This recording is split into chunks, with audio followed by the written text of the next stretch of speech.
Dear students, ഇന്ന് നമ്മൾ അടുത്തൊരു ക്വസ്റ്റ്യൻ ആയിട്ട് വന്നിട്ടുണ്ട്. അടുത്ത ക്വസ്റ്റ്യൻ എന്താണ് പറയുന്നത്? In the given figure A B and D E R parallel lines. നമുക്ക് തന്നിട്ടുള്ള ഫിഗേഴ്സിലെ എ ബിയും ഡി ഇയും പാരലൽ ആണ്.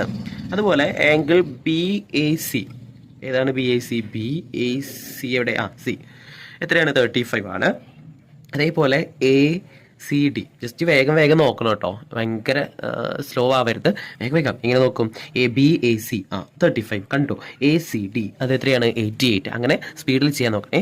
അതുപോലെ C D E, C D E എന്ന് പറയുമ്പോൾ ഇതാണ്, നമുക്ക് ആ ആംഗിളാണ് ഫൈൻഡ് ഔട്ട് ചെയ്യേണ്ടത്. അപ്പോൾ ഈ ആംഗിൾ എത്രയാണെന്നുള്ളത് അറിയില്ല. അപ്പോൾ ഇത്രയും ക്ലൂ ഉണ്ട്. ഇത് വെച്ചിട്ടാണ് നമ്മൾ എന്ത് ചെയ്യേണ്ടത്? ആൻസറിക്ക് എത്തേണ്ടത്. എങ്ങനെയാണ് ചെയ്യാൻ നോക്കാം, വാ. നമുക്കിവിടെ ആദ്യം തന്നെ എ ബിയും ഡി ഇയും പാരലൽ ആണെന്നുള്ളത് കൊണ്ട് പറഞ്ഞിട്ടുണ്ട്. ആ ഒരൊറ്റ ക്ലൂവിൽ നമുക്ക് എന്ത് ചെയ്യാം? ഇവിടെ ഒരു സെഡ് കൊണ്ടുവരാം, അല്ലേ? ഒരു സെഡ് കണ്ടുവോ? കണ്ടാ സെഡ്. അപ്പോൾ ഇത് 35 ആണെങ്കിൽ ഇവിടെ നമുക്ക് എന്ത് കിട്ടും? 35. അങ്ങനെ ഞാൻ ആദ്യത്തെ ആംഗിൾ കണ്ടുപിടിച്ചു. ഓക്കെ, വേറെ എന്തെങ്കിലും ഐഡിയാസ് ഉണ്ടെങ്കിൽ നിങ്ങൾ ആലോചിച്ചോട്ടാ. ഈ വേയിലൂടെ തന്നെ പോകണമെന്ന് ഞാനൊന്നും പറയണില്ല, പക്ഷേ ഇതാണ് എൻ്റെ ഫസ്റ്റ് സ്റ്റെപ്പ്. രണ്ടാമത്തെ സ്റ്റെപ്പ് എന്ത് ചെയ്യാമെന്ന് വിചാരിച്ചു, നമുക്കിവിടെ ഒരു സി കാണാനുണ്ട്. 88 ആണ്. അങ്ങനെയാണെങ്കിൽ ഇതിൻ്റെ അഡ്ജസൻ്റ് ആംഗിൾ നമുക്ക് കണ്ടുപിടിക്കാമല്ലോ. എങ്ങനെ കണ്ടുപിടിക്കുക? 180 മൈനസ് ചെയ്താൽ മതി, അല്ലേ? 180 88 അങ്ങ് മൈനസ് ചെയ്താൽ മതി. ഓക്കെ, അപ്പോൾ നമുക്ക് 92 കിട്ടുന്നുണ്ട്. അപ്പോൾ ഈ രണ്ട് ആംഗിൾ നമുക്ക് കിട്ടിക്കഴിഞ്ഞു. ഇനിയും ഇതൊരു ട്രയാങ്കിളാണ് നമുക്ക് ഫോം ചെയ്യാൻ പറ്റുന്നത്, അല്ലേ? ഇതൊരു ട്രയാങ്കിൾ അല്ലേ?